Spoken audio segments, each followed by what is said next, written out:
Nous sommes ici avec vous pour prendre part à ces points de presse organisés par M. Jean-Marie Nyengele. M. Jean-Marie Nyengele, c'est un banquier, comme qui dirait, qui est en train de voir comment la bancarisation intelligente en République démocratique du Congo est en train de piétiner. Donc, il dit, il faut que je voie clairement ce que je peux dire à notre population. Il faut que je voie ce que je peux aujourd'hui donner comme recommandation à l'autorité qui gère la banque en République démocratique du Congo. Il vient de la France, aujourd'hui à Kananga. C'est comme ça que nous disons, nous pouvons l'écouter. C'est comme ça que nous allons accorder la parole à M. Jean-Marie Nyengele. La première question, c'est de savoir qui est-il. Il va se présenter. Après la présentation qu'il va faire par rapport à lui-même, il va parler de ce que c'est la bancarisation. Donc, on ne peut pas refuser de dire que nous accordons la parole à un expert dans ce domaine qui peut nous expliquer pourquoi la province n'avance pas. C'est le Kasaï central. Pourquoi ça n'avance pas? Merci beaucoup. Je suis Jean-Marie Nyengele. Je suis votre frère kanangais parce que j'ai grandi dans cette ville. Et si je suis revenu vers vous, c'est tout simplement pour partager avec vous le savoir. Je pense que quand on a appris des choses, la meilleure façon de procéder, c'est de transmettre le savoir ou de le partager avec les gens. Le savoir, c'est universel. Personne ne doit rester à l'écart du savoir. Parce que il y a 2 ans, j'ai fait une intervention sur RTNC pour démontrer les failles de la bancarisation selon M. Matata Mponyo. J'ai fait également une intervention sur Top Congo, toujours sur le même sujet. Et dernièrement, j'ai sorti un article que vous avez eu la possibilité donc de lire, et toujours sur la bancarisation, parce que c'est mon domaine. Je ne vais pas parler de la médecine, je ne suis pas médecin, et je parle plus de la banque, des finances et de l'économie. C'est ça mon domaine. Mais si j'ai tenu à partager avec vous, c'est tout simplement parce que je me rends compte qu'il y a beaucoup de choses qui se passent à Kinshasa, mais qui n'arrivent pas à Kananga. Il y a beaucoup de choses, beaucoup de savoir, de connaissances qui se partagent à Kinshasa et qui restent seulement à Kinshasa. Je voudrais partager avec vous le savoir ou la connaissance sur la banque. Tout simplement que vous ayez aussi la possibilité de faire le rapprochement entre ce que M. Matata Mponyo a fait de son temps et ce que moi, expert de la banque, je pense. Et peut-être que je n'ai pas raison, mais j'ai publié cet article-là, j'ai discuté à la RTNC, j'étais sur Top Congo, je ne me cache pas, je défends mon savoir, je défends ma connaissance. Je suis prêt à discuter avec M. Matata Mponyo pour lui démontrer qu'il a profané la bancarisation. C'est comme si moi j'allais parler de la médecine. C'est comme si un médecin parlait de l'urbanisme. Bon, on est intellectuel, c'est vrai. On peut toujours avoir un point de vue sur un sujet ou un autre. Mais aujourd'hui, si on veut parler de l'urbanisme, je préfère plutôt que ce soit des urbanistes qui en parlent. Moi, je ne suis pas urbaniste, mais bon, je peux donner mon avis. Et quand Matata Mponyo parle de l'économie et de la banque, je me dis, bon, je ne sais pas, je pense qu'autour de lui, il y a des experts en banque, des experts en économie, des gens qui peuvent discuter avec lui et, de la banque et de l'économie. Donc moi, j'ai voulu partager avec vous, bien entendu, et les critiques que j'ai émises et les propositions que j'ai faites pour qu'on puisse avoir à Kinshasa, au Congo, un véritable espace bancaire, parce qu'on ne l'a pas. Et j'en suis arrivé à cette conclusion, parce que quand j'étais directeur d'exploitation à la BIAC, l'ancienne BIAZ, et en 1989-90, j'ai fait 2 ans en tant que directeur d'exploitation, directeur des opérations, et à cette occasion, j'avais réuni tous les banquiers, le cadre des banques à l'hôtel, au bâtiment CCIZ, qui est devenu aujourd'hui l'hôtel du Fleuve. Hein. À l'époque, c'était la CCIZ.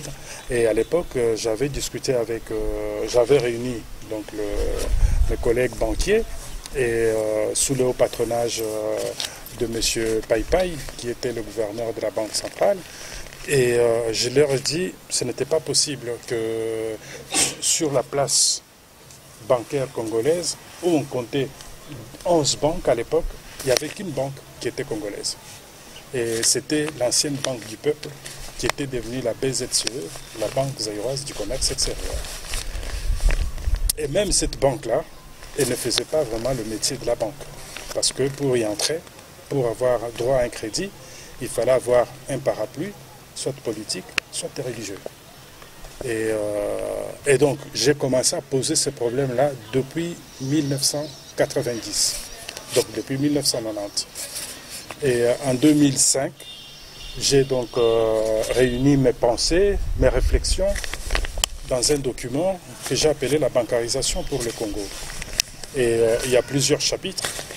Et cette information est arrivée aux oreilles de M. Matata Pogno, qui, au lieu de venir me voir ou de me solliciter pour que je lui explique un peu ce que moi je pensais de la bancarisation, ben, il a fait les choses à sa façon. Il a appelé bancarisation le fait de domicilier le salaire de fonctionnaires dans des comptes bancaires. Mais est-ce que c'est ça la bancarisation? C'est comme si, à l'époque où les Belges ont fait l'évangélisation et ils nous amenaient la Bible et puis ils nous disaient, tiens, tenez la Bible, allez lire. Ce n'est pas ce qu'ils ont fait pour nous évangéliser. Si aujourd'hui tout le monde parle de la Bible, même au fin de nos villages, vous verrez quelqu'un vous parler de Dieu, de Jésus, de la Bible, du passage, de versets, parce que les Belges ont été. Ils ont ancré, ils ont gravé dans notre subconscient l'Église. Même si tout le monde aujourd'hui ne va pas à l'Église catholique, mais tout le monde sait qu'il faut aller à un lieu de culte. Mais c'est en fait l'évangélisation des missionnaires qui aboutit à ces comportements que nous avons aujourd'hui. Donc pour revenir à la banque, effectivement, quand on veut bancariser, et il faut se poser la question, c'est quoi la banque? Quel est son rôle? Est-ce que ça fonctionne comme on voudrait? Et si ça ne fonctionne pas, quel est le remède qu'on apporte? La banque, et traditionnellement, comme aujourd'hui d'ailleurs, la banque a trois fonctions principales. La première fonction de la banque, c'est la création monétaire. La banque crée de la monnaie. Je vous expliquerai comment et pourquoi. La deuxième mission de la banque, le deuxième rôle, c'est la collecte de l'épargne et la distribution de l'épargne. Donc d'un côté, il y a des gens qui viennent déposer leur argent à la banque, c'est la collecte. Et de l'autre côté, la banque va financer l'activité. Ça, c'est l'investissement. Donc l'épargne et l'investissement. Ou le financement, si vous voulez, l'épargne et le financement. Et ça, c'est la deuxième mission de la banque. Et la troisième mission de la banque, c'est la gestion des moyens de paiement. Parce que les gens qui ont mis leur argent à la banque, ils ont besoin, bien sûr, d'accéder à leur argent pour retirer, pour faire leurs courses. Voilà les trois principales missions de la banque. Et c'est ça qui a fait que certains pays sont allés plus vite, plus loin que nous. Parce qu'ils ont compris. Alors, la création monétaire. Comment la banque crée la monnaie et pourquoi la banque crée la monnaie? Et pourquoi il y a la Banque centrale? Pourquoi il y a le ministre des Finances? Pourquoi il y a le président de la République? Dans une situation de crise ou de sous-production comme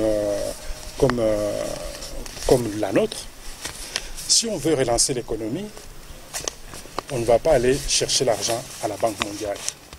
Non. Si aujourd'hui nous parlons tous de la Banque mondiale, c'est parce qu'on n'a pas compris comment fonctionne la banque. C'est parce qu'on ne veut pas que notre pays se développe. Quand on veut relancer l'économie, l'économie c'est la production ou la consommation. Soit on veut relancer la production, soit on veut relancer la consommation. Selon qu'on est de gauche ou selon qu'on est de droite. Si on est de droite, on est capitaliste, on relance l'économie par la production. Si on est de gauche, on est socialiste, on relance l'économie par la consommation. Donc si on veut relancer l'économie par la production ou par la production, on demande aux banques de soutenir l'économie. C'est quoi soutenir l'économie? Vous allez à la banque, vous dites, j'ai un projet, mon projet, Kusumbisha Makala. Bon, Kusumbisha Makala, il faut que j'aille acheter mes sacs de charbon à Luisa ou à Ndemba ou à Ndimbele, je ne sais pas où. Et pour ça, vous avez besoin, par exemple, de 100 000 francs congolais. Vous ne les avez pas. À partir du moment où la banque sort cet argent et que vous donne, la banque a créé l'argent, a créé la monnaie. Parce que si dans la circulation, il y avait 200 000, la banque vous donne 100 000, on se retrouve en circulation avec 300 000. Donc quelque part, la banque a créé la monnaie. C'est une monnaie virtuelle. En fait, ici, nous n'avons pas de... Comme on n'a pas de carte bleue, on n'a pas de chèque, on ne fait pas de virements. Bon, c'est du concret. La banque vous accorde 100 000, vous passez au guichet, vous retirez les 100 000. Mais voilà comment la banque peut créer la monnaie. Vous êtes un conducteur de bus ou vous avez un camion qui transporte des marchandises. Vous dites, vous allez à la banque, vous dites, voilà, moi je dois aller en Angola, je dois aller acheter des marchandises en Angola pour amener ces marchandises ici. J'ai mon camion, j'ai un chauffeur. Ce chauffeur-là, il faut que je le paye. Mais je ne peux le payer que quand je l'aurai vendu. Mais le chauffeur ne veut pas conduire le camion si je ne lui avance pas de l'argent. J'en ai pas. La banque vous dit combien il faut payer à votre chauffeur. Vous dites, ben, il faut lui payer 20 000. Bon, la banque vous donne 20 000. La banque a créé la monnaie. Parce que les 20 000 qu'elle vous donne, ce n'est pas votre argent. Ce n'est pas de l'argent qui existe. Elle vous donne le 20 000 et puis elle vous dit, vous me rembourserez et quand vous reviendrez.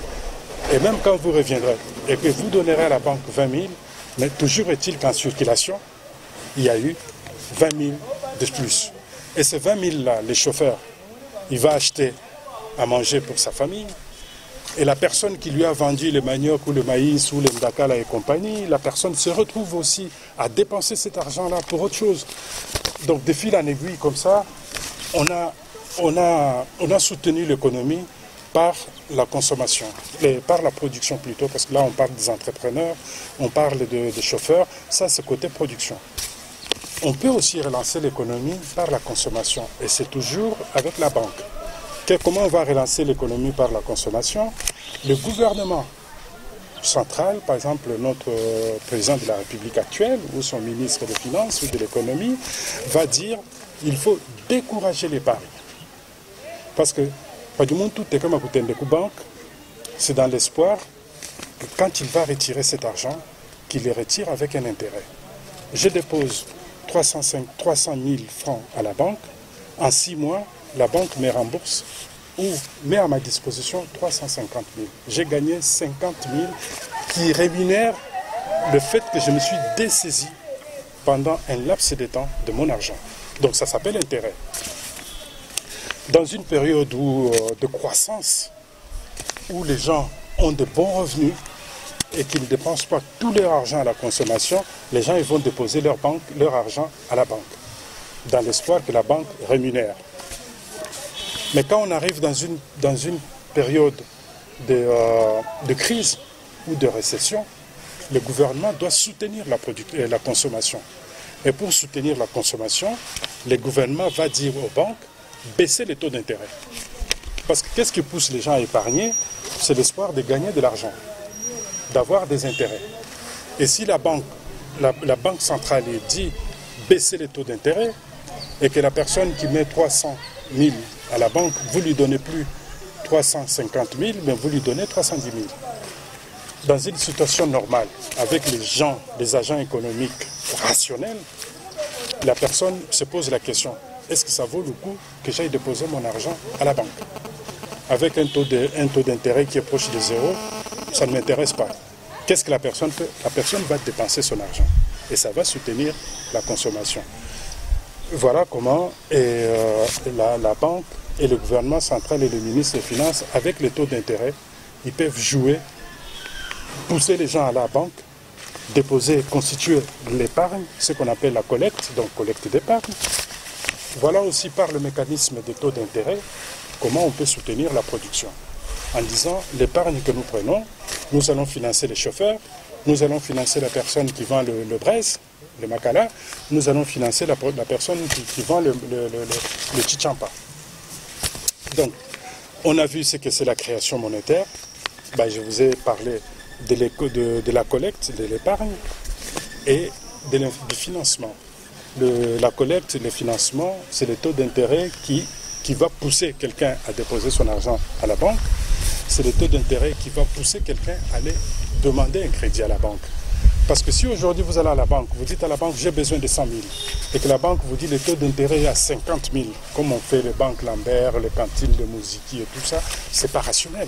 Quand vous comptez 100 000 ou vous finissez 150 000, ça n'a pas de sens. Et donc le gouvernement central va jouer sur le taux d'intérêt. Et puis, nous tout le projet au Kwenza, par exemple, une entreprise, une société qui se dit j'ai fait mes calculs financiers, j'ai fait mon tableau dans mon compte d'exploitation, j'ai fait mon compte final, mon bilan final, il faut que j'aille à la banque emprunter de l'argent. Mais si la banque vous dit les taux d'intérêt à 70, à 70%, ça ne vous intéresse pas. Votre entreprise, vous n'allez jamais gagner de l'argent pour rembourser à la banque. Donc, Bantou Babou, il va se retrouver dans une situation d'insolvabilité, c'est-à-dire qu'ils ne peuvent plus payer la banque, tout simplement, parce qu'ils se sont engagés et sans avoir pris le temps de réfléchir. Et donc, voilà les trois principales missions de la banque. Et la dernière mission de la banque, elle est connue de tout le monde, c'est le moyen de paiement. La banque va vous donner un chéquier, la banque va vous donner une carte bleue, la banque va vous permettre de faire des virements, la banque va vous permettre de faire des prélèvements, et donc toutes les opérations permanentes, occasionnelles et tout ça, la banque va les faire de façon, et la banque ne vous n'attend pas à ce que vous veniez à la porte de la banque tous les jours. Elle met à votre disposition des moyens qui vous permettent d'accéder à votre compte, de faire des opérations bancaires, prêts, dépôts, tout ce que vous voulez. Voilà. Donc je vous expliquais là les trois missions. Maintenant, quand on regarde le projet de notre ancien Premier ministre Matata Ponyo, qu'est-ce qu'il a fait? Qui peut aujourd'hui vous obliger, vous, à aller à la banque? Qu'est-ce qu'il a fait? Rien. Tout ce qu'on sait, c'est que maintenant, les fonctionnaires sont payés par la banque. C'est pas ça la bancarisation. Non. Donc, il faut démontrer à ces gens-là. Bon, les Congo a trop subi de caprices de certaines personnes parce que Mba professeur, mon campus, mais tout le monde peut devenir professeur dans ce pays. Pas très loin de là, notre directeur CAB de M. Félix Antoine Tshisekedi, Chilombo, et Kamere, il est devenu docteur lui aussi. C'est pas ça. Moi, je ne suis pas un docteur. Je vous ai bien dit, je ne suis pas un docteur, je suis quelqu'un du métier.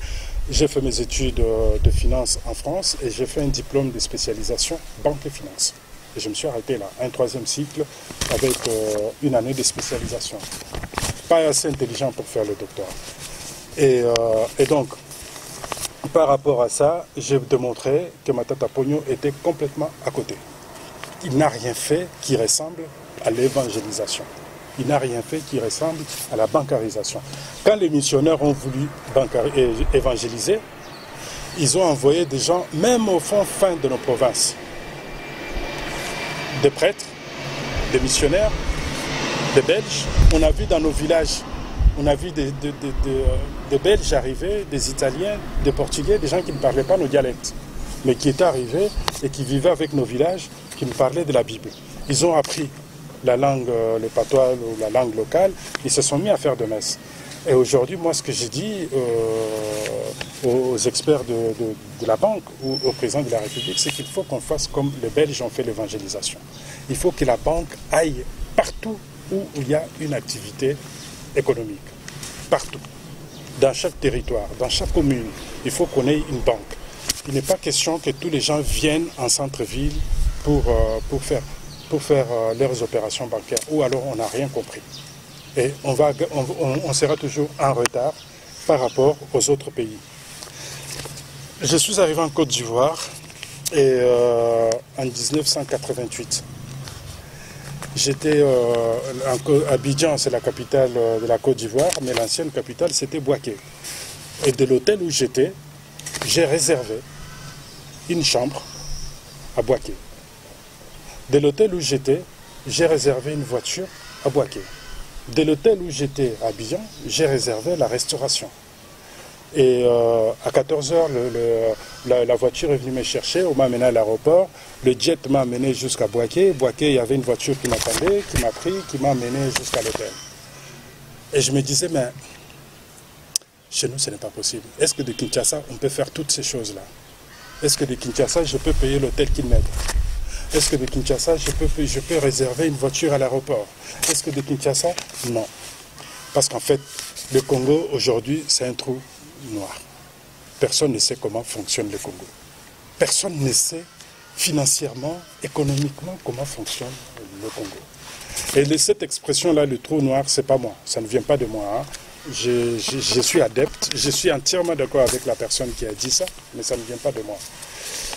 Cette personne qui a parlé du trou noir, c'est M. Jacques Attali. Et Jacques Attali, c'était le conseiller spécial de M. Mitterrand, l'ancien président de la République française. Et aujourd'hui, qui est dans les microcrédits, qui fait des voyages partout pour expliquer que le paysan a besoin du microcrédit. Et c'est ça qui fait vivre le pays en sous-développement. Et quand je lui ai posé la question, mais pourquoi vous allez ailleurs? Pourquoi vous n'allez pas au Congo, M. Jacques Attali? Il m'a dit, mon jeune frère, votre pays, on ne sait même pas où il se trouve. Et même si je prenais l'avion, j'arrivais au Congo, je commence par où? On ne sait pas votre pays. On ne sait pas comment il fonctionne. On ne sait pas si vous avez une administration. Ça fait mal quand on le dit devant toute l'Assemblée où il y a des Sénégalais, des Ivoiriens, des Maliens, des Anglais, il y avait tout le monde.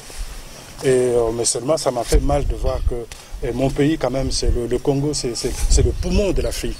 Le Congo, c'est le revolver de l'Afrique. Mais c'est devenu un cadavre. Un pays devenu un trou noir. On peut partir de l'Afrique du Sud jusqu'en Zambie, en voiture. On peut quitter Maroc jusqu'au Gabon, en voiture.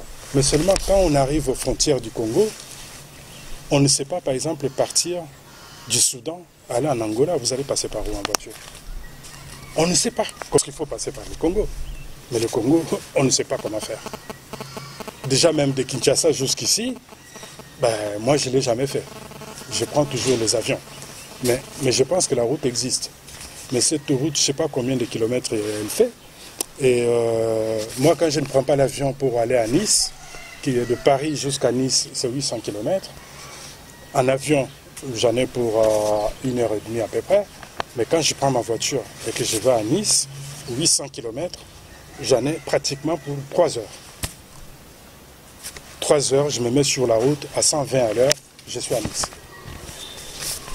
La même distance, 800 km aujourd'hui, est-ce qu'il y a un territoire qui a 800 km de Kananga? Il n'y en a pas. Et pourtant, pour aller dans ce territoire-là, des fois c'est une semaine. Donc il y a un problème dans notre pays. Et le grand problème, je n'arrête pas de le dire, je n'arrête pas de discuter avec nos autorités là-bas, le grand problème c'est la banque. Il faut qu'on mette la banque en place, c'est la banque qui finance l'économie. Ce n'est pas la Banque mondiale. Ce n'est pas l'argent, on a vendu le minerai, on a vendu le cobalt, on a vendu le cuivre. Mais ça fait 60 ans que nous vendons le cobalt. Ça fait 60 ans que nous vendons le cuivre. Mais pourquoi on n'a pas de route? Pourquoi on n'a pas ceci? Pourquoi on n'a pas cela? Tant qu'il n'y aura pas un espace, tant qu'il n'y aura pas une place bancaire capable de distribuer le financement, capable de collecter l'épargne, capable de créer la monnaie, tant qu'on n'aura pas cet outil, cet instrument, on ira nulle part. Donc dans ma proposition, comme vous l'avez lu dans l'article, j'ai dit qu'il faut un peu du patriotisme. Patriotisme, c'est du courage. J'ai dit qu'il faut qu'aujourd'hui le président de la République dise on va faire la banque, elle va fonctionner comme ça, comme ça, comme ça, comme ça. On va faire... j'ai proposé plusieurs pistes. Hein. Bon, vous l'avez lu l'article, je ne vais pas aller ligne par ligne, mais globalement, ce que j'ai demandé, c'est que la banque soit partout, physiquement, qu'elle soit partout. Deuxièmement, la banque ne peut pas accepter, ne peut pas faire ses activités gratuitement. C'est-à-dire que si aujourd'hui nous avons des banques comme Eurobank, on ne va pas demander à Eurobank de faire des activités gratuitement. Elle n'est pas là pour ça. C'est pas l'Église catholique ni néo-apostolique. C'est la banque, elle est là pour gagner de l'argent. Donc la province ou le gouvernement central va dire à la banque, à la Eurobank, tout ce qui est frais de gestion, le gouvernement prend en charge. De façon que, du monde, tout le coup, il y a 10 000 francs de mon compte, qu'il puisse récupérer 10 000 francs aussi. Je pense que ça va faire un déclic dans la tête des gens. Aujourd'hui, je pense que la plupart d'entre nous, tu es tout chez nous banque parce que quand tu déposes ton argent, pas du on a retiré ça, on a retiré ça. Alors tu te dis, mais pourquoi je vais déposer mon argent à la banque? Donc il faut qu'on dise aux banques, la personne qui a déposé 10 000 doit retirer 10 000. Les frais annexes, le gouvernement prend en charge. Ça, c'est une chose. C'est des pistes que je donne. L'autre piste, c'est on ne peut pas demander aux banques étrangères commerciales qui sont venues au pays gagner de l'argent, on ne peut pas leur dire vous allez faire la bancarisation. Ça n'a pas de sens. Elles ne sont pas venues ici pour nous bancariser. Elles sont venues pour gagner de l'argent. Donc si nous voulons faire la bancarisation, il faut qu'on la confie à une banque nationale, publique, qui ne cherche pas l'intérêt, qui ne cherche pas les bénéfices, qui ne cherche pas la rentabilité, mais qui va tout simplement évangéliser, bancariser, permettre aux gens de venir à la banque, chercher un petit crédit pour son enfant qui va aller à l'école, chercher un petit crédit pour sa femme qui va accoucher, chercher un petit crédit et rembourser taux zéro. On te donne 300, vous remboursez 300. Taux zéro. On te donne, voilà. Il faut, c'est des pistes, il faut qu'on aille vers ces pistes-là. Et donc voilà, ça c'est des pistes que j'ai évoquées à Kinshasa et j'amène vers vous ces savoirs parce que je me dis, vous faites partie aussi du Congo, vous êtes des Congolais, c'est pas normal que les choses se passent sans que Enfin, on a l'impression que ici on est encore au Moyen-Âge dans cette province. Bon, moi je vous amène les savoirs, le souhait serait que tous nos connaisseurs, tous nos sachants, tous nos professeurs, quelqu'un qui connaît, qui a de la connaissance, qui vienne partager ce savoir-là, cette connaissance-là avec vous. Et moi, je pense que j'ai dit ce que j'avais à dire et, sur la banque. Peut-être que je n'ai pas tout dit par rapport à l'article. L'article, bon, c'est de la presse écrite, hein. On a le temps de lire et tout ça. Là, on est en train de faire un échange. Je ne vais pas vous lire ce que j'ai écrit, hein, ligne par ligne et tout ça. Je suppose que vous l'avez lu. Et je vous ai dit le pourquoi et le comment de cet article, le pourquoi et le comment de mon combat, et que je continue à faire auprès des autorités pour qu'enfin, 60 ans après, qu'on puisse avoir une banque, une place bancaire digne de son nom. Qui est des banques étrangères, je n'en disconviens pas. Mais aujourd'hui, la plupart des gens à Kinshasa, comme ici, vont à la banque pour toucher leur mandat au Western Union. Et pourquoi on ne peut pas interdire cette activité aux banques étrangères? Dire tout simplement, la banque étrangère qui vient ici au Congo doit faire toutes les opérations, sauf l'opération de Western Union. Et vous allez comprendre pourquoi. Parce qu'aujourd'hui, la diaspora envoie pratiquement l'équivalent de 15 milliards de dollars au Congo, avec un taux de rémunération de 2%. Et les banques étrangères en profitent, même si elles ne font pas des opérations bancaires, même si elles ne font pas la banque, mais elles savent très bien qu'avec le mandat Western Union, elles gagnent de l'argent. Alors moi je dis, soyons courageux, battons-nous pour qu'aujourd'hui, on interdise les opérations de Western Union aux banques étrangères.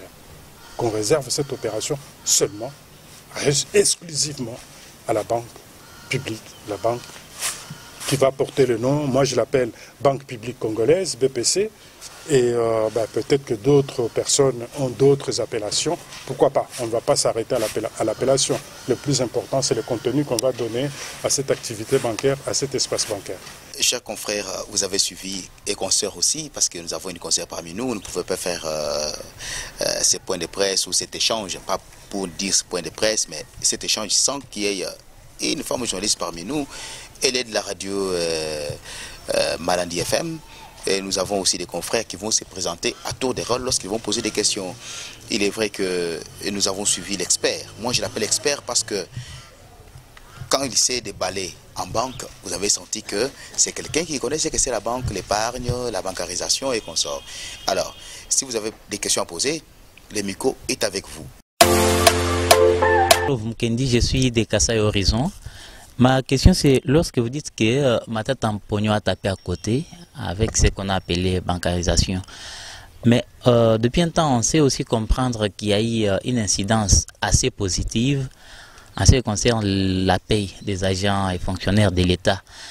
au départ, on pouvait assister à des plaintes telles que lorsque la paye est faite manuellement, il y a parfois perte d'argent, ainsi de suite, mais qu'aujourd'hui, avec cette bancarisation au moins, chaque agent de l'État peut toucher la totalité de son argent. N'est-ce pas aussi un avantage par rapport à ce qu'on peut appeler aujourd'hui bancarisation qui est arrivée du temps de Matata?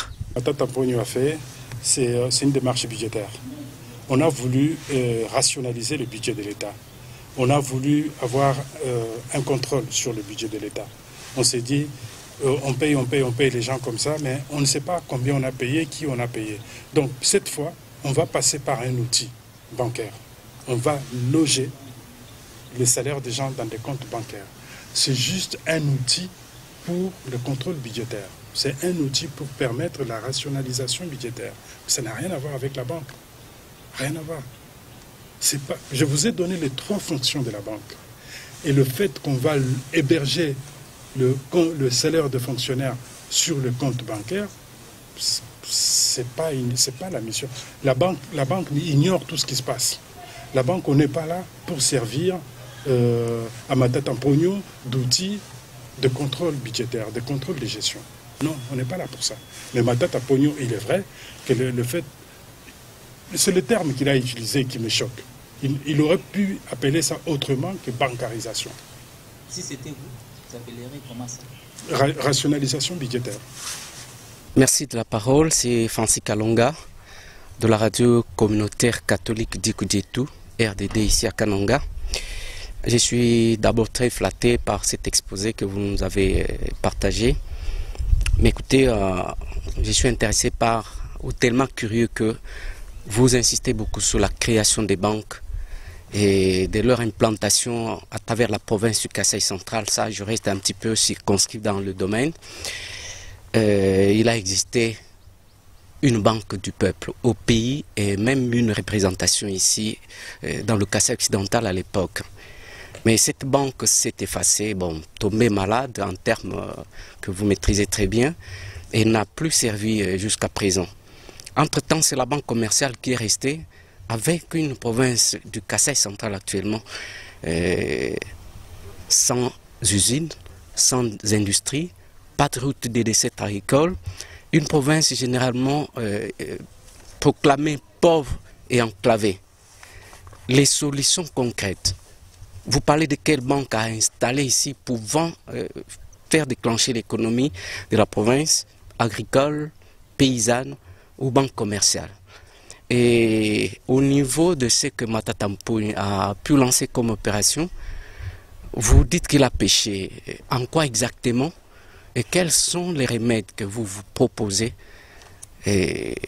en responsabilisant la population? Qu'est-ce que vous attendez de la population du Kasaï central comme contribution dans ce combat que vous avez entamé ou engagé afin que la réussite soit l'apanage de tout le monde? Merci.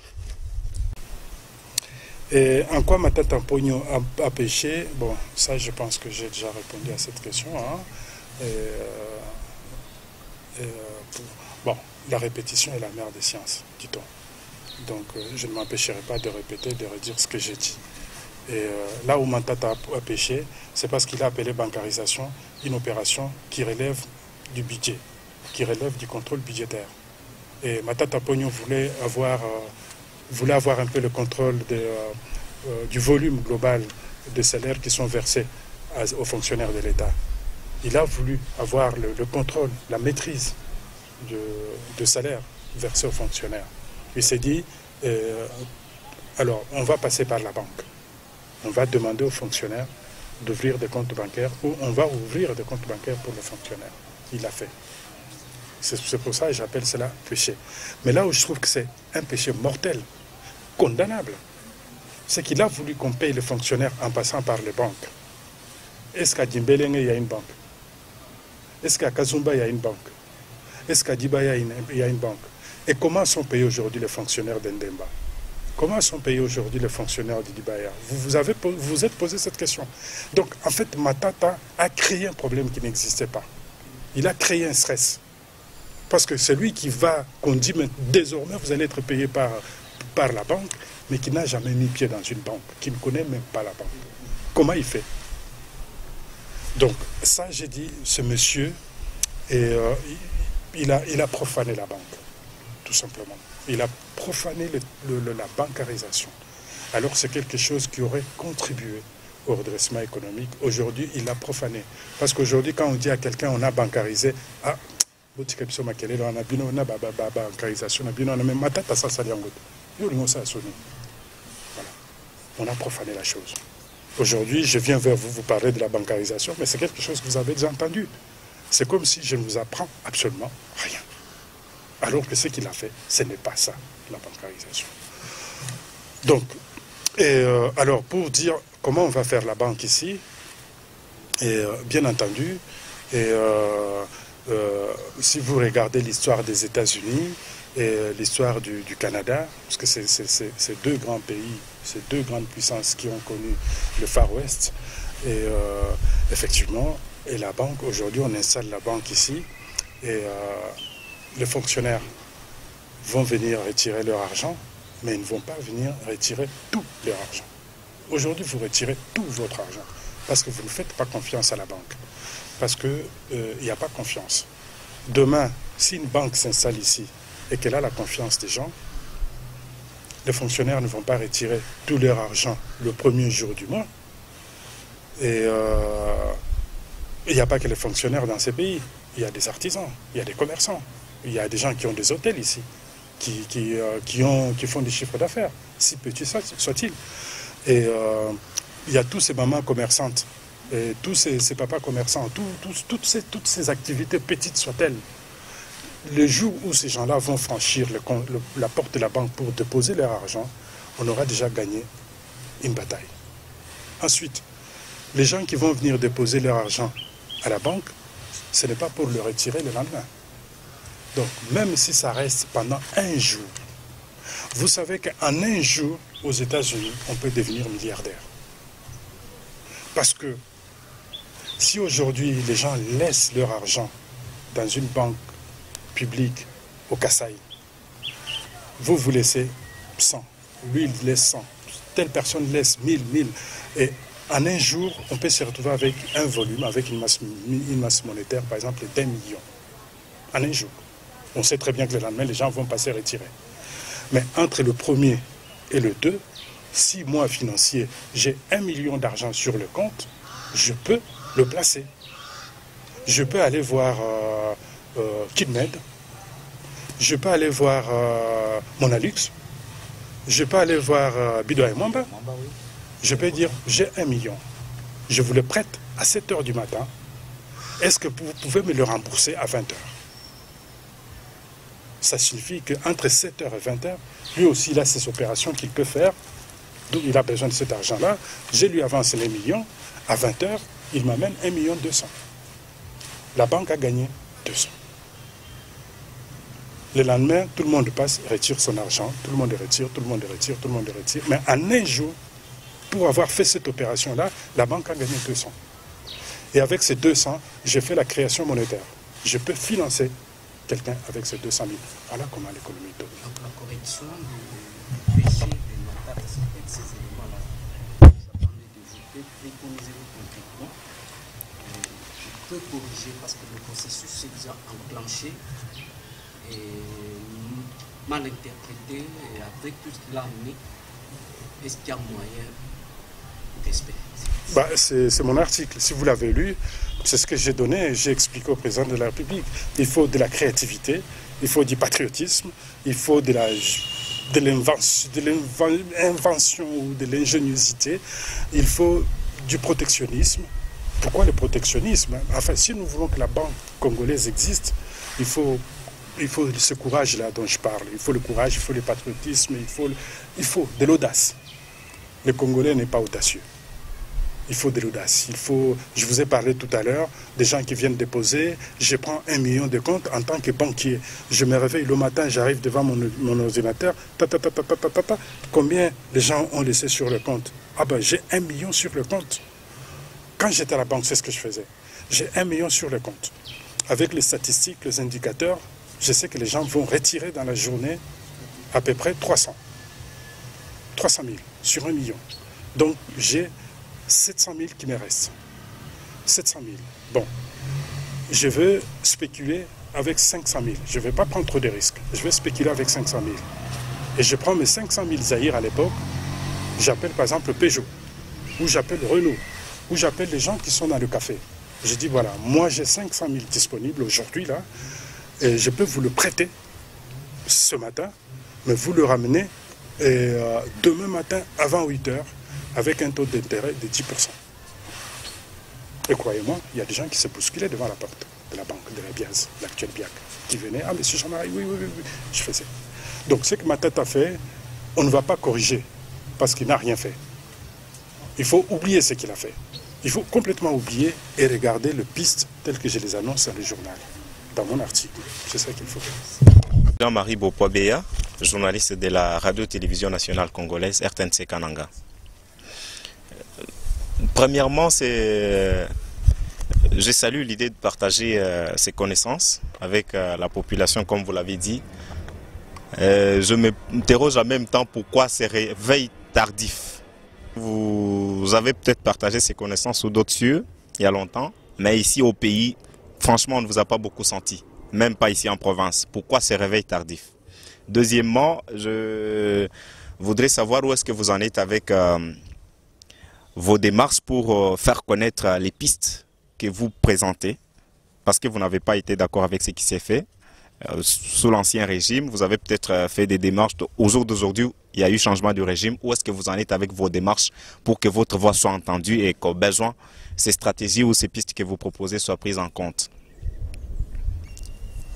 Et je voudrais bien chuter par les propositions que vous faites. Vous suggérez que les banques soient implantées partout.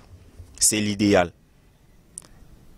Mais nous sommes, pour ne prendre que l'exemple de la province du Kasaï central, où il n'y a presque pas d'électricité, la présence dans les banques ailleurs, ça va nécessiter qu'on ait des cartes électroniques et que les opérations soient faites de cette manière-là. Vous ne pensez pas qu'il y a des préalables qui méritent d'être rencontrés ou d'être résolus avant qu'on en arrive à l'implantation des banques partout? Merci.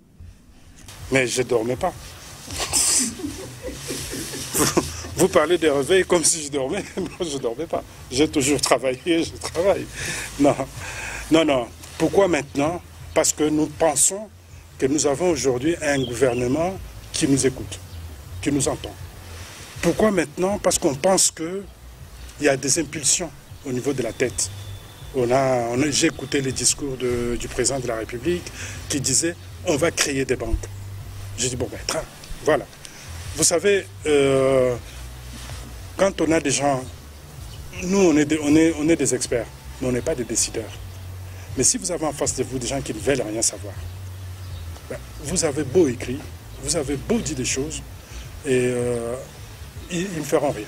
Je ne suis pas à mon premier sujet, je ne suis pas à mon premier débat. J'ai voulu expliquer aussi, il y a 3 ans, qu'il fallait qu'on crée la bourgeoisie, qu'au Congo, on n'a pas de bourgeois, qu'il faut qu'on crée des bourgeois. Et personne n'écoute, tout le monde s'en fout. On s'imagine que parce qu'on habite à ma campagne ou parce qu'on habite à Kananga 2, on est bourgeois. On s'imagine que parce qu'on a une voiture, parce qu'on habite à ma campagne, on roule dans une Toyota 4x4, qu'on est bourgeois. Non, il faut qu'on crée la bourgeoisie. Bon, voilà. Donc il y a des sujets comme ça qu'on discute, on essaie de mettre à la portée de nos décideurs des choses, on leur dit. Si ça vous intéresse, réunissez une commission et puis on va faire le travail pour vous et vous allez prendre des décisions qu'il faut. Mais intéressez-vous au moins à ce qu'on fait. Ils ne s'intéressent pas. Maintenant qu'on a à la tête du pays quelqu'un qui donne ces impulsions-là, quelqu'un qui porte cet élan-là, qui dit nous voulons restaurer l'état de droit. Nous voulons remettre le Congo dans la course. Nous voulons que le Congo figure aussi au sprint de pays émergents. Alors, on lui dit, le Congo ne sera pas un pays émergent s'il n'a pas de banque. Le Congo ne sera pas un pays émergent s'il n'a pas de bourgeois. Et le Congo ne sera pas un pays émergent si la presse ne fait pas son travail. Il faut donner à la presse les moyens. Il faut que la presse, quand il y a de grandes manifestations, des grands événements, qu'il y ait aussi des représentants du Kasaï central là-bas, à Kinshasa. Vous n'êtes pas des sous-consommateurs de l'information. Parce que vous, aujourd'hui, vous allez sur le réseau, vous prenez l'information qui est sur le réseau et vous les diffusez. Il faut aussi que vous ayez possibilité d'aller à la source de l'information. Et c'est ça. Donc, engageons-nous tous dans la voie du changement. Faisons des choses autrement. Jusqu'à présent, on a fait ce qu'on a fait. Ben, maintenant, faisons les choses autrement. Et j'ai dit, moi, la banque, je continue à me battre pour qu'on fasse la banque autrement. Ben, c'est ça, les contacts. Médiatique alors? Ils lisent pas, ou ils lisent pas. À part médiatique? Hein? À part médiatique, comme nous le faisons? Bah, j'ai fait des interventions. J'ai fait l'intervention en 2018. J'ai fait en 2019. Si vous allez sur la toile, hein, vous tapez bancarisation, échec ou réussite, vous verrez, ça va apparaître. J'ai passé l'émission là-dessus. J'étais sur RTNC, j'ai passé l'émission. Bah, je me dis, nos autorités, je ne suis pas obligé d'aller frapper à leur porte. Après tout, ils sont aussi demandeurs, non? Donc, ça est aussi d'aller à la pêche, d'aller chercher aussi. Ils ont des conseillers. Que font leurs conseillers? Le conseiller, il est là aussi pour dire, ah, mais Excellence, il y a notre compatriote congolais qui dit ça, qui dit ça, qui dit ça. Donc, c'est pour dire que l'écho est là, l'écho est parti. Mais ce n'est pas à moi. Moi, j'écris, j'ai mis mon savoir sur la place publique. Et si maintenant quelqu'un est intéressé, le ministre des Finances est intéressé, il va m'appeler. Il va me dire, mais est-ce que tu peux faire un peu plus? Est-ce que tu peux... Voilà. Et là, je vais lui dire, ben, moi, il me faut un juriste. Il me faut un sociologue. Il me faut un psychologue. Il me faut ceci. Ben, on fait une commission, même 10 personnes. On réfléchit pour le ministre. Le ministre n'est pas Dieu. Il ne connaît pas tout. Et, mais c'est un manager. C'est à lui de dire, ce projet-là m'intéresse et on va travailler là-dessus. On travaille. Amis de la presse, nous venons d'atteindre la fin de notre intervention avec l'expert en bancarisation intelligente en République démocratique du Congo à l'avènement de l'état des droits avec Fachi, Félix Antoine Tshisekedi Tshilombo. Toutes nos questions ont été répondues et je pense que personne ne va dire demain que ma question est restée dans les couloirs. Monsieur, nous remercions M. Jean-Marie Nyengele parce qu'il a été à la hauteur de sa tâche. On a compris que c'est une tête pensante, une tête intelligente qui voudrait que sa matière qu'il a en tête puisse être transmise à cette génération, à cette population de la ville de Kananga, province centrale. Et nous devons épargner, nous devons avoir des comptes bancaires pour que tout puisse aller. C'est-à-dire que nous avons cette mission de sensibiliser notre population. Merci beaucoup. Est-ce qu'on peut clôturer par ici? Oui, on peut clôturer par ici. Merci, M. Jean-Marie. Merci, chers confrères, consoeurs. Et à la prochaine.